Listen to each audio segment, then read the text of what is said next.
आउज़ुबिल्लाहिमिनश्शैतानिर्रजीम बिस्मिल्लाहिर्रहमानिर्रहीम।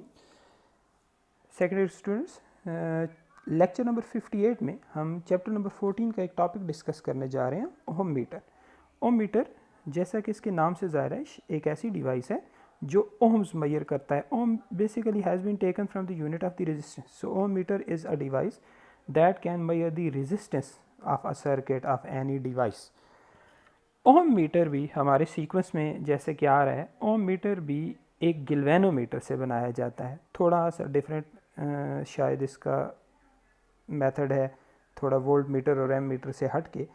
एक गिल्वेनोमीटर को ओम मीटर बनाने के लिए क्या किया जाना है, ज़रा हम इस फिगर में इसको देखते हैं। एक गिल्वेनोमीटर के साथ जोड़ी जानी है एक बैटरी, ताकि ये जिस डिवाइस का रेजिस्टेंस में ये करने जा रहा है उस डिवाइस के साथ जुड़े तो इसमें एक करंट फ्लो हो सके। गिल्वेनोमीटर के साथ एक और चीज़ जोड़ी जानी है, एडजस्टेबल रेजिस्टेंस।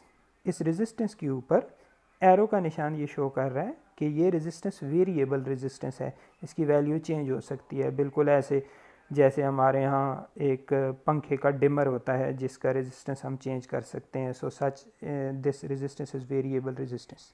और बस ये एक ओम मीटर तैयार हो गया है। एक ओम मीटर में तीन चीज़ें हैं, गिल्वेनोमीटर, बैटरी और एडजस्टेबल रेजिस्टेंस। हाँ, अलबत्ता अभी इसकी बाकायदा तौर पे रेजिस्टेंस की ओम मीटर के लिए इसके रेजिस्टेंस मेजर करने के लिए इसकी कैलिब्रेशन, इसकी स्केल बनाना बाकी है।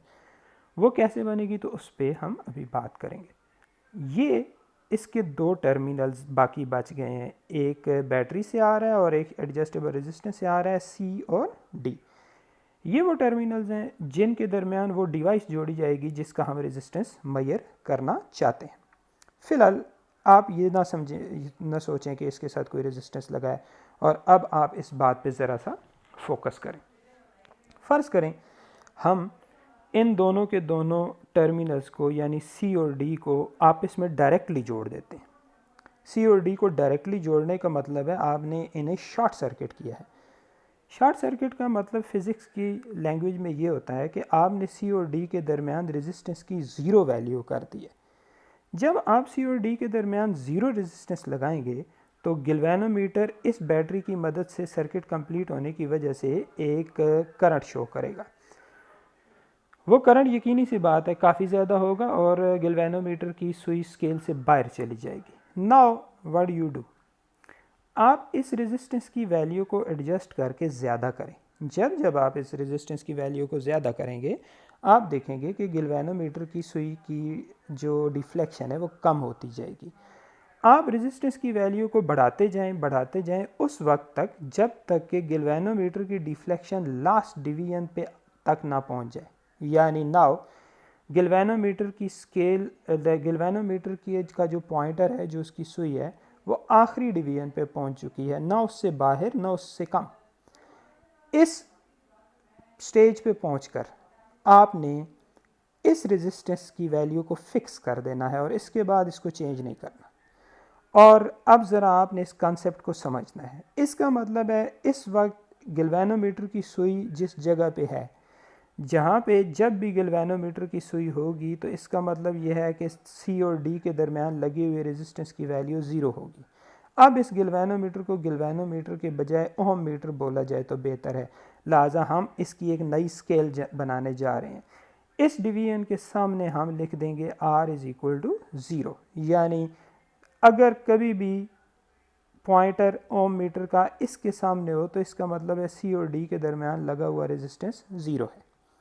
नेक्स्ट स्टेज, अब ऐसा करें कि सी और डी को डिस्कनेक्ट कर दें। जो ही डिस्कनेक्ट होंगे तो यकीनी सी बात है ये सर्किट ब्रेक हो जाएगा। सर्किट ब्रेक होने का मतलब है कि इस वक्त सी और डी के दरमियान एक इन्फिनिट रेजिस्टेंस आ गया है, और जो ही ये इन्फिनिट रेजिस्टेंस होगा तो यकीनन सर्किट इनकम्प्लीट होने की वजह से, कोई करंट फ्लो ना होने की वजह से गिल्वेनोमीटर की सुई ज़ीरो पे चली जाएगी। इसका मतलब ये है कि इस वक्त जिस जगह पे ये पॉइंटर है ये शो कर रहा है कि इस वक्त सी और डी के दरमियान लगे हुए रेजिस्टेंस की वैल्यू इनफिनिट है। सो ओवरऑल हमने अभी तक दो काम किए। हमने एक्सट्रीम वैल्यूज़ ओम मीटर की, उनकी कैलिब्रेशन कर ली। एक जब सी और डी के दरमियान लगा हुआ रेजिस्टेंस ओम मीटर के साथ लगा हुआ रेजिस्टेंस 0 होगा, और एक जब सी और डी के दरमियान लगा हुआ रेजिस्टेंस इन्फिनिट होगा। और ये यकीनी सी बात है, काफ़ी नहीं है। इसके बाद इन दोनों एक्सट्रीम वैल्यूज़ के दरमियान हमें कुछ मज़ीद कैलिब्रेशन करनी पड़ेगी। तो उसके लिए हमें करना ये होगा कि हमें कुछ नॉन रेजिस्टेंस सी और डी के दरमियान लगाना पड़ेंगे। मसलन हमारे पास एक रेजिस्टेंस पड़ा हुआ है 10,000 ओम का, तो वो हम सी और डी के दरमियान लगाते हैं। देखते हैं इस वक्त इसकी पॉइंटर 10,000 ओम लगने से किस जगह पे है। तो पॉइंटर की उस सीध में हम लिख देते हैं 10,000 ओम। इट मीन्स आज के बाद ये सुई यहाँ पे होगी तो 10,000 ओम को शो करेगी। फ़र्ज़ करें फिर हमारे पास कोई वैल्यू बनती अवेलेबल है 20,000 ओम, हम उसे लगा देते हैं।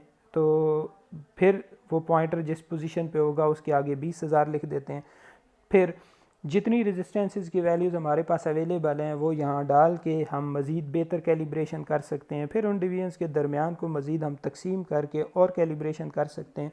सो यूँ फाइनली हमने इस गैल्वेनोमीटर की स्केल को ohms में कैलिब्रेट कर दिया है, and the galvanometer has become an ohm meter. So ohm meter requires a battery, an adjustable resistance, and then it becomes ohm meter, but still it needs some calibration, जिसके लिए different resistance 0 से infinity तक हमें यहाँ पे insert करने पड़ेंगे और हमें ख़ुद उसकी स्केल मरतब करना पड़ेगी। ओम मीटर का टॉपिक यहाँ पे ख़त्म हो रहा है। ओम मीटर के टॉपिक के एंड पे ज़रा आपसे एक छोटी सी बात बोल दूँ। इलेक्ट्रॉनिक्स में ओम मीटर, वोल्ट मीटर और एम मीटर, इन तीनों डिवाइसेस को चूँकि कॉमनली यूज़ किया जाता होता है, इसलिए और तीनों की तीनों डिवाइसेस एक गैल्वेनोमीटर की मदद से बनती हैं, इसलिए इन तीनों को मिलाकर एक डिवाइस बनाई जाती है जिसे हम बोलते होते हैं एवोमीटर। एवोमीटर एक ऐसी डिवाइस होती है that can be converted into ammeter, voltmeter and ohmmeter, और उसमें ओम मीटर और वोल्ट मीटर और एम मीटर के साथ जो भी डिवाइसेस कनेक्ट करनी चाहिए, रेजिस्टेंसेस कनेक्ट करने चाहिए, वो उसमें कनेक्ट होते हैं। So you can make a device that is basically 3-in-1 device, जिसे हम मल्टीमीटर भी बोलते हैं। तो अपने नेक्स्ट लेक्चर में इंशाल्लाह लेक्चर नंबर 59 में एवोमीटर को डिस्कस करेंगे। ओम मीटर का टॉपिक यहाँ पे एंड हो गया। Thank you very much.